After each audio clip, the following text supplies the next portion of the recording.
Salut à tous et bienvenue, on se retrouve pour ce nouvel épisode de la chronologie Fate, l'épisode 6 qui comprendra Fate Tiger Colosseum et Fate Unlimited Codes, deux jeux qui sont simplement des jeux en fait, donc du coup j'ai peu de choses à dire, donc ça va être très rapide, ce qui fait que je les ai combinés ensemble pour pouvoir vous faire quand même une vidéo qui a une durée satisfaisante.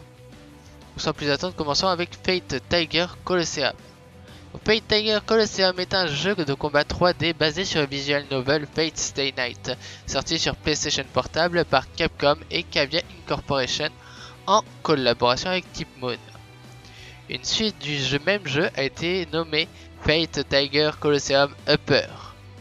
L'histoire de cette suite prend place après les événements de Fate Tiger Colosseum, qui lui-même prend place après les événements de Fate Stay Night. Donc l'histoire de ces Fate, Tiger Colosseum et Colosseum Upper sont basées sur la même histoire. Donc Shiromiya est un étudiant du secondaire.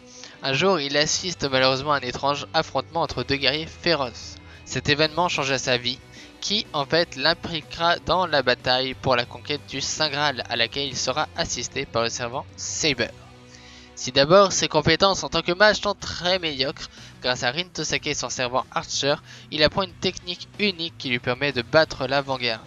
Cependant, d'autres personnes sont également impliquées dans cette guerre, comme son ami d'enfance Sakura Mato, son frère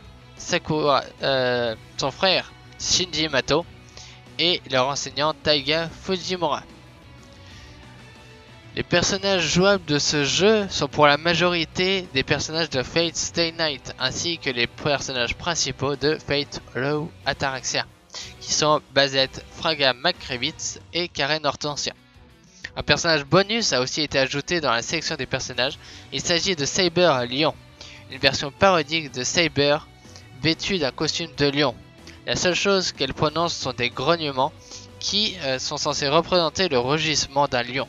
Fate Tiger Colosseum Upper, quant à lui, ajoute Emiya Kiritsugu et Irisiel von Iceberg de Fate Zero, en plus d'Avenger de Fate Hollow Ataraxia, deux personnages parodiques à l'apparence mi-humain mi-chat, et des versions Magical Girl de 4 personnages qui sont Tosaka Rin, Arkwade Brunestud, Kohaku et Karen Hortensia, qui ensemble formeront le groupe des 4 rois célestes magiques.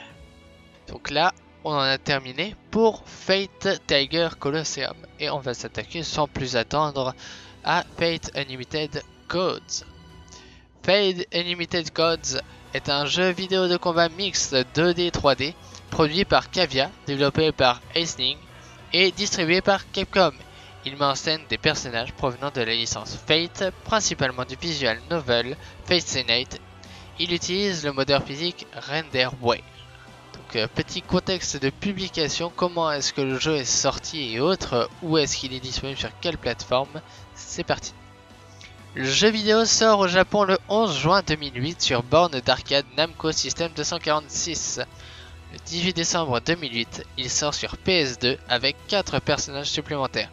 Puis, le 18 juin 2009, un portage PSP est réalisé sous le nom de Fate Unlimited Codes Portable. Le jeu est alors, entre autres, doté d'un système de combo simplifié et de la possibilité de déclencher des contres automatiques. Par la suite, le jeu est mis en vente dans une version anglaise sur le PlayStation Store nord-américain le 3 septembre 2009, les voix japonaises étant conservées. Puis le 10 septembre sur son homologue européen. Cela en fait le tout premier jeu de Deep Moon à sortir sur le territoire français.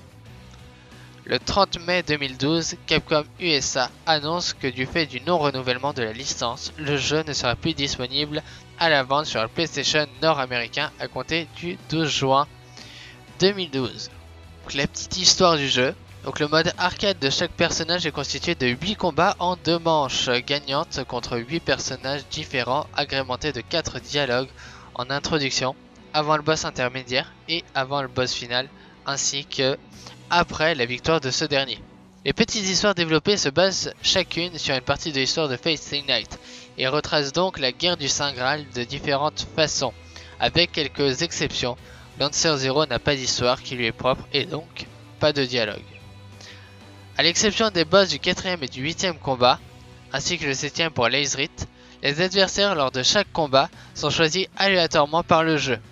Toutefois, si le joueur remplit certaines conditions, terminer suffisamment de combats sur un super et ou avoir réalisé suffisamment de perfect, l'adversaire du 3ème combat peut devenir automatiquement le Fiaghylita Edelfelt, sauf l'Aezrith qui l'affronte obligatoirement en boss intermédiaire lors du combat suivant. Et celui du 6ème peut devenir Lancer Zero. A noter que les conditions d'apparition de ces deux personnages sont différentes. Bien, j'espère que cet épisode vous aura plu. N'hésitez pas à lâcher un petit pouce bleu, un petit commentaire, à partager si ce n'est pas fait, à vous abonner et à mettre la cloche. Et à nous rejoindre sur les réseaux sociaux, sur les réseaux sociaux Discord, Facebook et Twitter. Ça vous permettra d'être plus facilement au courant des sorties des vidéos, puisque parfois la cloche, même si elle est mise, ne prévient pas, ça arrive. Et en plus, vous allez rapidement avoir la suite, c'est-à-dire que les prochains épisodes sont sur Fade Strange Fake et Fate Extra. C'est les deux prochains épisodes qui vont sortir très rapidement derrière. Sur ce, je vous dis à la prochaine. D'ici là, portez-vous bien. Salut à tous.